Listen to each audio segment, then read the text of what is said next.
এই সময় কম, শুরু করো। আমরাও বাংলায় কথা বলি, আসেন আমাদের সঙ্গে মিলে যান এবং দেখেন ভারত নামে যে রাষ্ট্র কোনোদিন পশ্চিমবঙ্গের মানুষকে সম্মান করে না।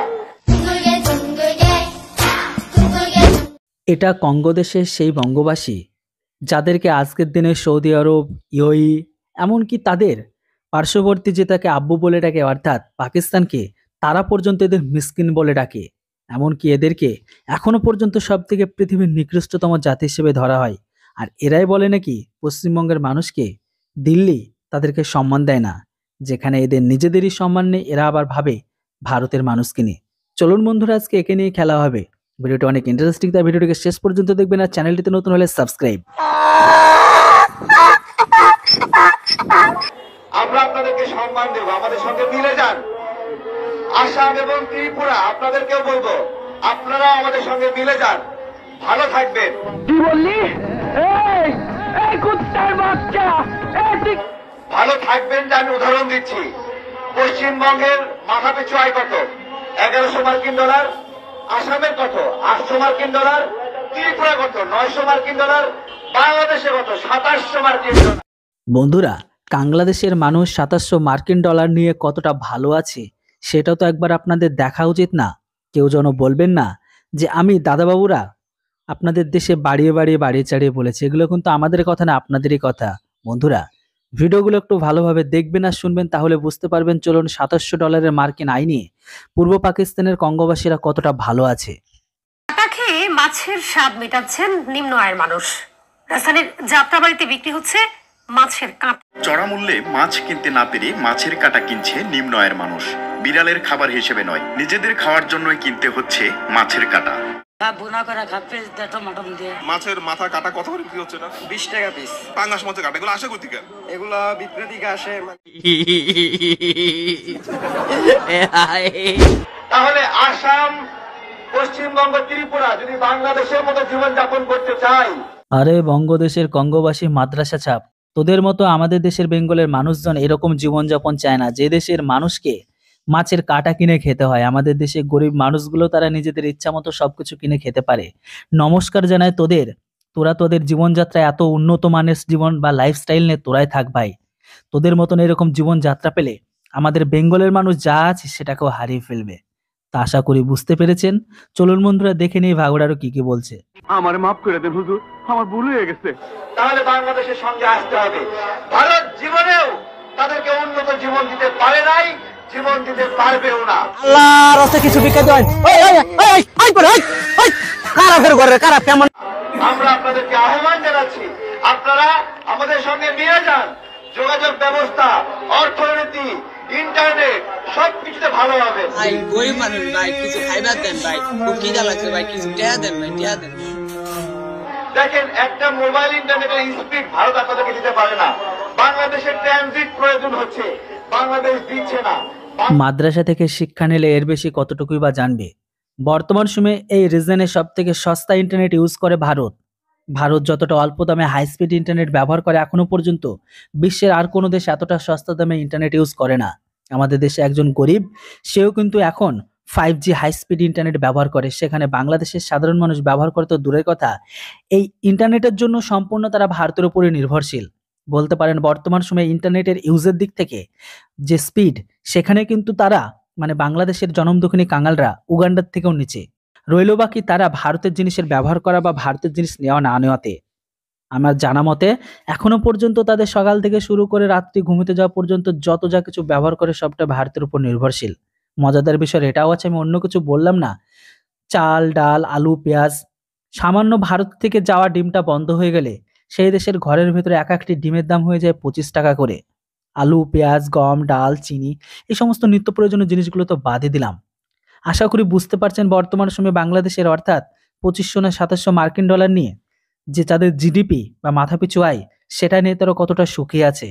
না ইন্টারনেটের স্পিড ভালো, না বর্তমান সময়ে তারা ভারত ছাড়া চলতে পারে। এরা আবার বলছে পশ্চিমবাংলাকে তাদের সাথে যুক্ত হওয়ার জন্য। ভাই, মাদ্রাসা পাশ আছিস, মাদ্রাসা চাপ আসিস, আমরা তোদের মতো আর জঙ্গি হতে চাই না।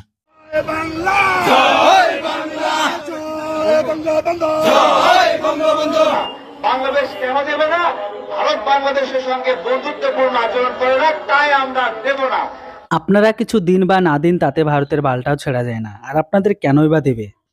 কেননা আপনাদের দেশের ঘরের ভেতরে মাদ্রাসাতে তৈরি হয় টেরোরিস্ট, উগ্রবাদী মানুষজন।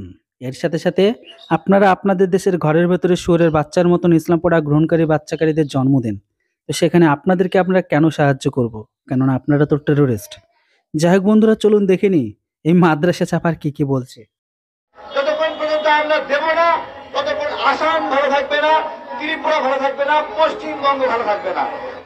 আমি 7-8 মাসের ভিতরে পোলাপান্ডে গরু গোশ খাওয়াইতে পারিনি, কিন্তু মাসে 2-1 বার ব্রয়লার খাওয়াইতাম, সেটাও বাদ দিয়ে দিয়েছি। বাংলাদেশের ভিসা বন্ধ করে দেওয়ার হুমকি দেয়, বাংলাদেশিরা কয়েকদিন যায়নি তাতেই না খেয়ে থাকে। দাদাবাবুরা না খেয়ে থাকে, আপনারা এসে দাদাবাবুদের খাইয়ে যান, খাবার দিয়ে যান, তাই না? যত সব মাদ্রাসা চাপ। তাহলে পশ্চিমবঙ্গ আপনাদেরকে বলছে, আপনারা বারবার বিবেচনা করেন যে বাংলাদেশিরা ওখানে না গেলে আপনাদের খাওয়া হয় না। এই সাক্ষ্য প্রমাণ আছে তোমার কাছে? পেটে ভাত জোগে না, তাহলে আপনাদের বিবেচনায় এগুলো আসতে হবে। এবং আমি আপনাদেরকে বলছি, আসাম, ত্রিপুরা এবং পশ্চিমবঙ্গ বিষয়ে মাওলানা ভাসানী যে কথাটি বলেছিলেন, বাংলাদেশের ঘরে ঘরে যে আসাম আমার, পশ্চিমবঙ্গ আমার, ত্রিপুরা আমার, যতক্ষণ না পর্যন্ত আমার না হবে ততক্ষণ আমরা পূর্ণ স্বাধীনতা পাবো না। কৃষ্ণ খবর পড়ে না, খবর দেখে না, খবর তৈরি করে। ততক্ষণ পর্যন্ত বাংলাদেশ নামের রাষ্ট্রটি নিরাপদ হবে না। আজকে দেখেন আমাদের একটি বিকেলে প্রোগ্রাম রয়েছে, প্রোগ্রামটি হলো মানে পাকিস্তানের সাথে ইন্ডিয়া যুদ্ধ করেছে এবং ইন্ডিয়ার বিজয় হয়েছে। তার মানে তৎকালীন সময়ে যারা পাকিস্তানের পক্ষে ছিল, তো তার মানে তাদের অবস্থানটা তাহলে সঠিক ছিল। তার মানে আমি ফেনী মিরসরাই এই অঞ্চলে শেখ হাসিনা 2015 সালে 900 একর জমি দিয়েছে ভারতকে, এবং ইন্ডিয়ানরা দ্বিগুণ 3 গুণ দামে এই জায়গায় আরো জমি কিনছে। কিন্তু কি এইখানে একটা চিকন ন্যাড়া জায়গা যেটা বাংলাদেশ এবং পার্বত্য অঞ্চলকে একভূত করেছে, এই জায়গা নিয়ে ভারত ষড়যন্ত্র হচ্ছে।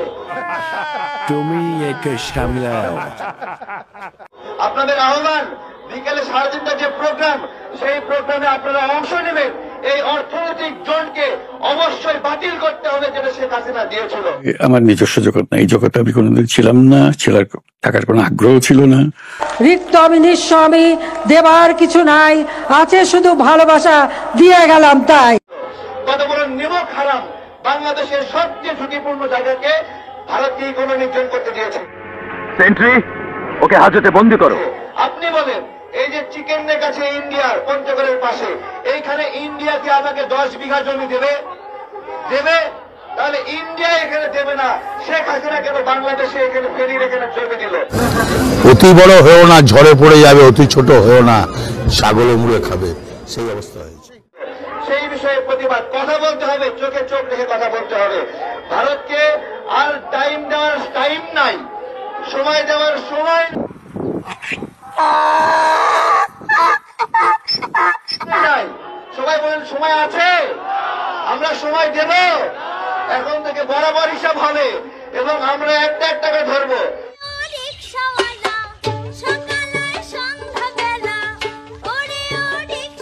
ভারতকে দেওয়ার ট্রানজিট ফিরাই নিতে হবে।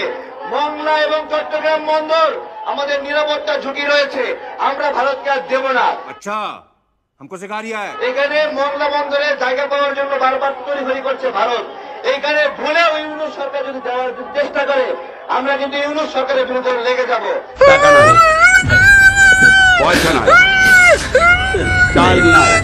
কথা হবে বাংলাদেশের জন্য, যে পক্ষে থাকবে সে বন্ধু, যে বিপক্ষে থাকবে সে কি শত্রু।